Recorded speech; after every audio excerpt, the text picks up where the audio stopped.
What's up, everybody? Welcome to the Existential Stoic podcast. Let me ask, do you ever wonder how to be more influential? Like maybe you want to influence people. Maybe you even want to win friends. Are you looking for the answers? Well, you are in luck because in today's episode, Danny and I are going to be sharing a few helpful, handy little tips for how to influence people. I'm Randy. That's my buddy, Danny. What's going on, Danny? What's up, Randy? You know, being influential is something that's pretty popular. A lot of people want to influence a lot of other people. There are books on it called Influence. There are books on it called How to Win Friends and Influence People. It seems to be a pretty popular topic. So today we're going to, go over everything in a brief 10 minutes. Yeah, just cover it all and knock it out. You don't have to worry about those books. It's a lot easier. Yeah, don't read books. They take too long. They do. You don't have time for that. Yeah. In this fast-paced world. I know. We always talk about how many books we read, and I was impressed with how many books we read because it's between 50 and 100 per year. Well, I just started listening to this audiobook about a dude who reads 200 books a year, and he's done it for the past 20 years. And I was just like, man. There's always somebody who does more. That's next level. Problem. Next level. Yeah, it is. So, to begin with, how to influence people. People want to know how to influence people. We asked 100 people. Out of 100 people, no, it's not Family Feud. First thing, my first one I have is don't try. Because here's the thing. A man convinced against his will is of the same opinion still.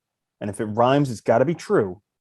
And it always is. Anytime you're trying to convince somebody, trying to influence somebody, it just comes off as freaking creepy and weird and needy. And nobody wants any of it. So don't try to influence people.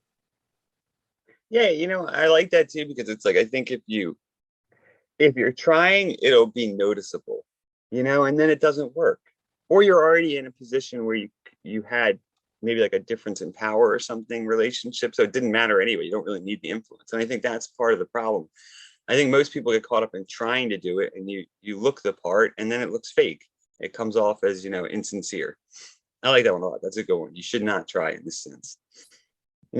It goes nicely with my first one too, which is, cultivating self-confidence. I think we all are attracted to people that at least appear confident, whether they are or not, sometimes besides the point, right? So appearing confident, appearing like you know what you're doing, like you're together, that can help you influence people, also get them on board for whatever you're doing. And I think that's another important one. Because that's a good point, because that's a lot of what people want is like they see someone who's confident and they're like, I want that. I'm going to listen to what that person has to say. And boom, by being confident, you start influencing others without trying. Without trying. Yeah. So that goes along well with my second one, which is make something of your life. It seems like these people who are complete degenerates just want to influence everybody else, and they want everybody else to listen to their opinions because their opinions are right. And yet their house is in shambles. Their yard is overgrown. Their car is a piece of trash. They have a negative bank account. And it's like they want to influence other people. And it's like, hold on, get your own stuff in check first. It's like, you don't complain about the, the little stick in your neighbor's eye when you have a plank sticking out of yours. It's like, take care of your own stuff first. Get your own ducks in a row. Be the person that you were talking about, the confident person, because you've actually accomplished stuff. And then you're going to have people who are coming to you because they want to know what you have to offer. Yeah, I like that. You build a foundation to be influential, right? It's like, I like that one too, because it's also like, don't tell me, show me, right? Do the things, show me that you have it, and then go from there, and then you will also attract people and be influential. It goes really well with my next one. It's almost like we wrote this together. It's crazy, even though we didn't. Which is, be an example, I think, is also important here, which goes along with what you were saying too, right? So be exemplary, be a good figure in the world, have character, be the type of person where, what you do and what you say aligns, so that other people can see that, can mimic it if they want, but they'll also be attracted to you for it. I think that's another.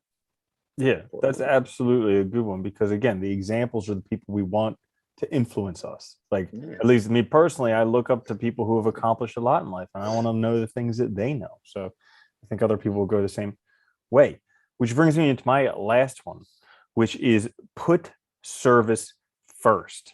Now, this is one that a lot of people are going to be like, well, what the heck? Why do I have to put service first? I just need to be like, I just need to crush it and just grind and all this stuff, right? Well, here's the thing Don't worry, is man. that nobody gives a crap about you. Honestly, nobody does. Everybody's what's in it for me. And if you can actually Yeah. show that you care about the other person, that you are dedicated to their well-being, to them succeeding, to serving them, guess what? They're going to be a lot more open to what you have to say, to your thoughts, to your input. So really putting service first solves a lot of the issues. Everybody wants what's in it for themselves first. So cater to that. Yeah, I like that too. Yeah, because it's you're making yourself really, in a sense, available to others, right? Or to the community. And by doing that, you're also increasing your influence by default because you're starting to meet others, you're starting to be a figure that people rely on. Essentially, you're making people, right, see you as someone they can go to for help or if they need something. That also gives you that influence that you need in times where you want to be influential, right? Well, I like that. it's that good old saying, nobody cares how much you know until they know how much you care. And if it's a saying, Cool. it's got to be true again. So Always, right? Yeah, if it's a saying and if it rhymes and if it's like a proverb, we're good. yeah. All right, I like that one. It goes with my last goes with my last one too, right? Which is just do what you say. So commit. I think, a lot of times, we want to be influential, but we don't actually follow through on our own shit. And I think that's so important because if you can't follow through and you can't get done what you say you're going to do, why shouldn't it be listen to you? Or Dude, bother you? that one is just like huge. Just doing what you're gonna say and saying what you're gonna do. Because ever since the Facebook maybe button option came Oh about, God. it's like we live in a world of flakes, and nobody actually commits to anything. Nobody does what they say they're gonna do. And as soon as you just start being accountable, having a little bit of integrity, all of a sudden you rise to the top so easily. Who said like one of the most important things is just like being on time, Woody right? Allen, 98% of Was success is showing it? up. Oh, okay, maybe that was it. Yeah, it's funny because it's like that is part of it, right? Just being there when you said you were going to be there is like most of the problem. And I think that's, some of our biggest issues for being influential And it's too. something where when you have meetings with people on a regular basis, it's astonishing how many people don't show up for the meeting and then be like, can we reschedule? And the answer is no, because you blew the No, first one. And it's like, forget it. we were already here. Yeah. Yeah. And it's like, Mhm. why would we even rely on you? Yeah, Mhm. it's a good one. Yeah. Oh, nice. So that is that 6 quick tips Yeah. for how to be influential, maybe even win yourself some friends or anything Yeah. else. If you did enjoy that, make sure to like, share, subscribe, and make sure to stay tuned for a full-length episode later in the week. This is the Existential Stoic Podcast, episode 112. I'm Randy. That's Danny. I'll see you later, Danny. Later, Randy.